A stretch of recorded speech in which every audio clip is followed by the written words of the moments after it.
You know, it's almost like your birthday with a package from China, so let's go.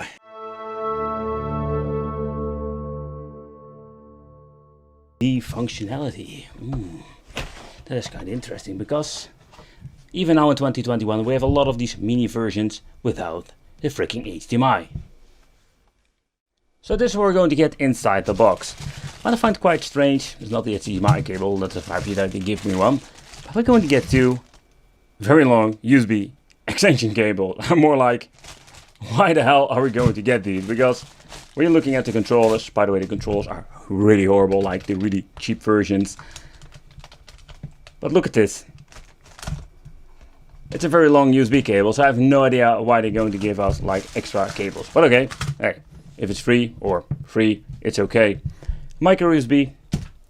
And the reason why, because this thing needs like the original system from a 5-volt power adapter. The on and off switch, reset, it doesn't do anything. Over here we're going to get an TF slot, so I'm assuming you can maybe add some games. HDMI, AV out, and the micro USB for powering in. And at the front we're going to get two USB ports for the controllers. And later in this video we will crack it open just to see what this device runs. But okay, let's hook it up and let's see what we're going to get. Okay, so everything has been connected. Let's power it on. There's an LED over there. You can barely see it because this thing is so deep. I have no idea. I can't even see it. Ah, Gamebox 60XX. Live in your world, play in ours. Did it just give me the intro sound of a freaking PlayStation Portable? Oh boy. This is going to be like, gonna take you for a ride. Okay, they surprised me with this one.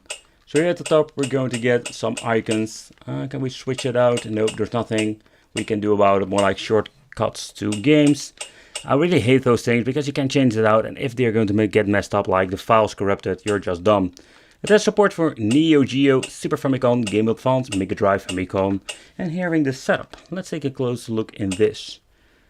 That's it. Only having language. Could be. Wow. Wow, that is a lot of settings. So yeah, let's try some games because that is the only thing that we can do now. There is nothing much to say about the menu. I just wanted to show you there is no fancy menu, little picture, nothing at all. So this is the only thing that I got. Some files and that's it.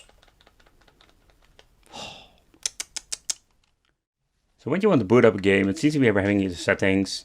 And the settings quite interesting. So we're hearing like the scale, full and original. So we have an aspect ratio option, key mapping for controller 1 and controller 2. It says that there is no controller connected. Oh boy, that's not going to be very good. Sound output on and off. So fun fact, like part of the settings are basically when you're starting up the game. Okay, so let's boot up some games and let's see how they're running. You know that I chose the original size. I'm more like, hey, we're going to get the original aspect ratio, but no, we're going to get this tiny screen. What is original about this? Okay, let's reboot it and let's try this again. And when I'm trying to use it on scale, this is what we're going to get. Okay, so this aspect ratio stuff doesn't make any sense. Beefcake mode!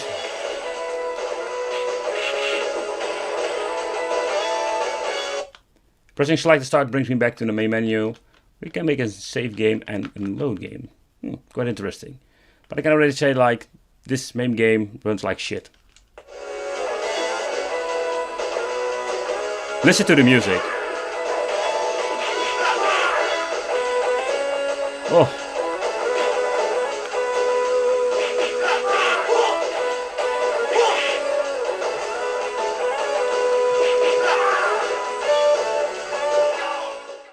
Oh, what seems to be with Neo Geo did force them into the right aspect ratio.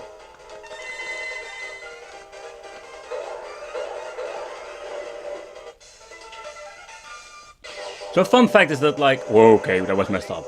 No, the fun fact was like, the D-pad itself, it's feeling really horrible, but it is quite responsive. Holy crap. Holy crap. That is bad. Whoa. Oh crap. That doesn't help my That doesn't help my gameplay whatsoever. Oh, that is messed up.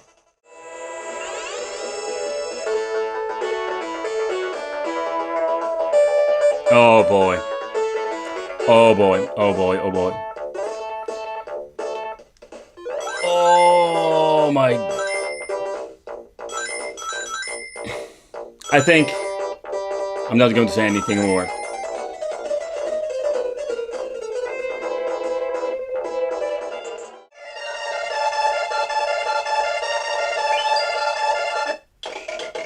And I'm not afraid to say that everything on this device is messed up.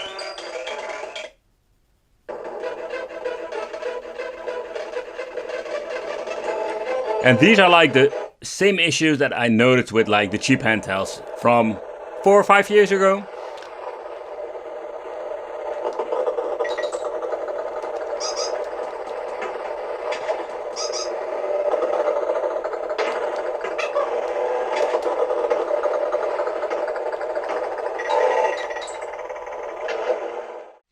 Okay guys, so let's do a quick teardown. I just wanted to see what is inside this horrible piece of crap. Okay, so for people who are saying, hey, you can make a stick a pie in it. Yep, you can do so, but you can also get yourself a Super Pi case. That is way more convenient and they are even better quality than this one. I must say that this case itself, it's not super bad. I do like the casing itself. But I can't not freaking understand how you can mess something like this up. It's more like even the Super NES part is not even freaking running on this. Oh boy, oh boy, oh boy. Like everything is messed up. Like everything. And I was thinking like the Super Console, the Xbox Classic X game stuff was horrible. But this, no. Never expected it. Oh, okay. Can we just lift it out or what? Huh. The 4 screws are over here. Like this PCB is super clean. Let's get this big boy out. I think maybe this can be the issue that it's still sticking in the case. Yep, it was. Let's turn it around. Ah, here we can see more. Oh, let me see. I can check it on the camera. It's very hard to read, but it says here J2279B chip. So they're using some real chip. This is the Samsung chip. Otherwise I need to get some more information, but the thing is, I'm guessing this is one of the storage capacity, another one for the RAM. But the point is more like they're using really old chips for this. I have seen this before in one of these mini clones, but it is of course like the chip they are using like in handheld stuff like that. Oh, but in the end it doesn't even matter where they are using it or what. It runs like crap, and this is what we're going to call a waste of plastics. Waste. It's just a piece of e-waste.